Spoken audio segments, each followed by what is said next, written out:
If you thought your fantasy football season was over, think again, because Underdog Fantasy is bringing back playoff best ball with a $1.5 million prize pool in their biggest contest. And in today's video, we're going to figure out how the hell to win this thing. I'm Dave Lockram with OddsShopper, and here's what we're going to do. I'll give you the lay of the land first, just a simple rules breakdown, the format, all of that stuff, super important if we're going to have any shot of winning this and taking home the $150,000 top prize in their big contest, the Gauntlet over at Underdog. And then we'll get into the fun stuff, strategy, figuring out how we're going to make this happen. And I'll be honest, it's a format that I'm still figuring out myself. I love it, but there's nuance, it's complicated, it's difficult, and I'm about to tell you why. So sit back and let's get into some playoff best ball conversation. All right, so first things first, if you haven't signed up on Underdog yet, don't make another move. Pause this video, click the link in the description or the one in the pinned comment, get your 100% first match deposit bonus up to $100. What that means is you take a minute to sign up, you deposit $100, now you have 200. You can rip off far more drafts than you would have been able to on your initial deposit. If you only want to put 20 in, now you have 40. You can expand those drafts out as well. So before anything else, take advantage of your bonus, take advantage of free money, link in the description and in the pinned comment. All right, so let's lay the foundation before we get into the strategy here. First thing you need to know, and look, there's a lot of contests you can enter ranging anywhere from $5 to a couple $100 to enter. For the sake of this video, we'll talk about the Gauntlet, $25 to enter, $1.5 million prize pool. Pretty simple. You go in and you draft, okay? Now, there are no waiver moves. There are no trades or anything like that. And there are 4 rounds, which we'll get to in a second.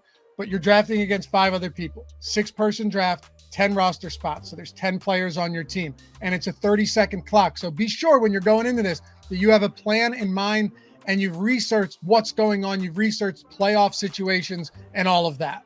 And in case you were wondering, it's a typical snake draft format. If you're drafting first overall in the first round, that means in the next round, you're the last one to draft. And as far as the roster breakdown goes, like we said, there's 10 roster spots, but you have to start 1 quarterback, 1 running back, 2 either wide receiver or tight end, and then you have 1 flex, 5 bench spots as well. But remember, it's not about who you start each week that you decide. You don't decide any of that. With best ball, the best players from your team, whether it's the first guy you draft or the 10th, doesn't matter. The top 5 players are automatically inserted into your starting lineup at the end of every week. Now, a lot of people like the flashy $1 million first prize, but in my opinion, this is so much better. Underdog has taken a $1.5 million prize pool and said, we're going to do a $150,000 to first, $75,000 to second, third place is $55,000, which is great because look, the easy way to get people in the door to incentivize and intrigue people and get their attention is to say, okay, we have a $2 million prize pool and then it's $1 million to first. Now, 50% of the prize pool goes to first place. Sure, it helps the guy that finishes in first, but listen, in truthfulness, all likelihood, it's not going to be you or me that takes first place. We just want to get to the final round. And when you see a prize breakdown like this, it's really nice. The scoring breakdown for postseason best ball contests on Underdog is simple too. It's half-point PPR. Just know that going into it. Familiarize yourself with this. Before you do any drafts, go back over the rules, go back into the scoring, because as you guys know, from standard to PPR to half-point PPR, certain players are going to have more or less value as a result. Okay, now we have the rounds. You have 4 rounds, right? You have the wild card round, the divisional round, the championship round, conference championship round, and the big game, which is the Super Bowl. And each week as you get through, your points aren't cumulative. So each week is a new week as long as you advance through the next round. And as far as who advances goes, in round 1, 2 of 6 advance, right? We've talked about those 6-person groups. Then it moves in round 2 to a 14-person group, 2 advance from that. Then it's narrowed down to 8-person group in round 3 in the conference championships, where only 1 of 8 advances. And finally, in the Super Bowl, round 4, you get down to a 1 single 400-person group. And if you reach there, now you're talking about being in some pretty significant money. All right, the boring stuff's out of the way, but it's important boring stuff, right? You're ready to draft now. That's what matters. A couple things that we need to consider when we're talking about strategy. Number 1, whether you're watching this video before the regular season is over or after the regular season's over. If you're watching before the regular season's over, brush up on the playoff scenarios. Look at the team's odds to make the playoffs. Understand what type of path they could see, who they're going to face, what the bye weeks look like. Now, a lot of you may say, why would I ever draft before the playoffs start? Sure, you could make an argument for that. But, in regular best ball that I did a lot of this year, I made out so well drafting in the summer months, grabbing Tank Dell in the last round of drafts. I drafted a lot of teams close to the start of the season, in the middle and after the preseason as well. But the value on a guy like Tank Dell at that point was gone. Now, on the other hand, you could draft early and players get hurt. And now you're screwed on that lineup. Or a certain team that you thought could make a real run doesn't even make it into the playoffs. It's a give and take situation. There's a lot of nuance, but just know that if you are drafting before the season is over, the regular season's over, keep a close watch on bye weeks, who you think is going to get the bye, maybe San Francisco or Baltimore. And if you're drafting a team, well, of course, you don't want to have both Lamar Jackson and Brock Purdy, because how are you going to advance through the first round if you don't have a quarterback starting?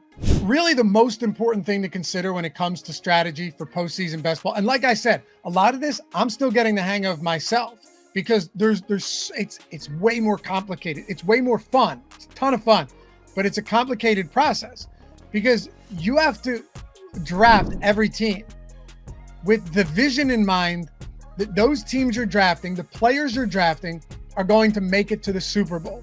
So, for example, you only have to draft one quarterback, and oftentimes that's actually the optimal approach. With that in mind, though, you don't want to draft a team where your only quarterback has a bye week in the wild card round.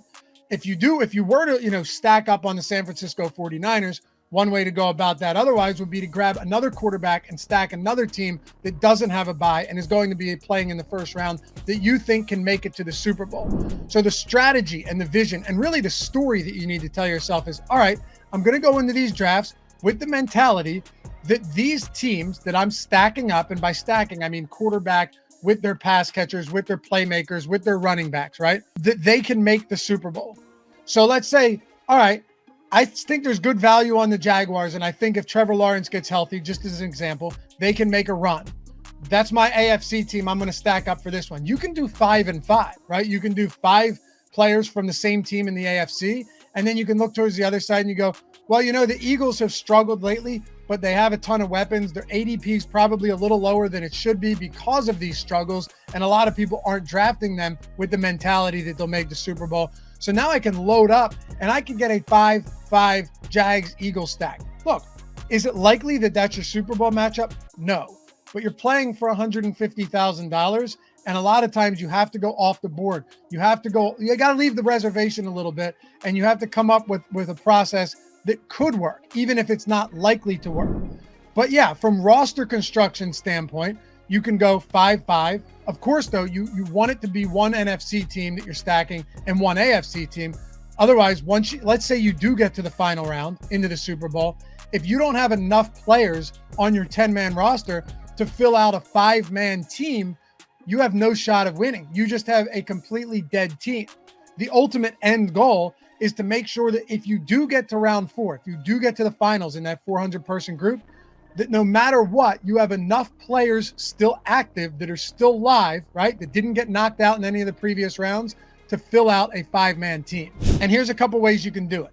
5-5 or 4-3-3 is another viable approach. So you'd say, all right, I'm going to grab 4 players from the same team on the NFC side, maybe San Francisco. And then on the other side, I'm going to grab 3 from this AFC team and 3 from this AFC team. Give yourself a shot. So in that sense, you would still have 7 active players if one team from the NFC, your only team, and then one of those teams where you drafted 3 players was into the Super Bowl. Or you could do a 4-2-2-2 build. You could go crazy like that. If you have a really, really strong lean on one team, they get in. Now you're just hoping that 2 players from that other conference get into the Super Bowl. And again, you've got 6 viable players that can make your roster in round 4. So as difficult as all that may seem, it's actually kind of simple, right? Make sure that you're putting yourself in a position, if you make it to the final round, to be able to fill out a roster, to be able to fill out a team, right? And if no matter how you want to do it, whether it's 5-5, 4-3-3, 4-2-2-2, as long as you have enough from each conference, as long as you're paying attention to potential bye weeks or solidified bye weeks after the regular season, and you're not drafting teams where you have no quarterback to start, or you're not stacking up two teams that are on a bye and then you're dead out of the gate. That is all that matters. Get to the final round and then pray to the football gods that they're on your side and that injuries don't occur. And in the end, all that really matters is correlation here. Get them to the finals, correlate the teams, and make sure that you're building as strong a roster as possible that can make it to round 4 with a shot. Hey, hopefully this was helpful for you guys. And if you want to see more of this stuff, whether it's strategy, tutorials, reviews, and all of our daily picks, all of our daily plays from any sport you can think of, click that subscribe button down here to the Odd Shopper channel. Hit that thumbs up before you go. And good luck in the Underdog Fantasy Postseason Best Ball Contests.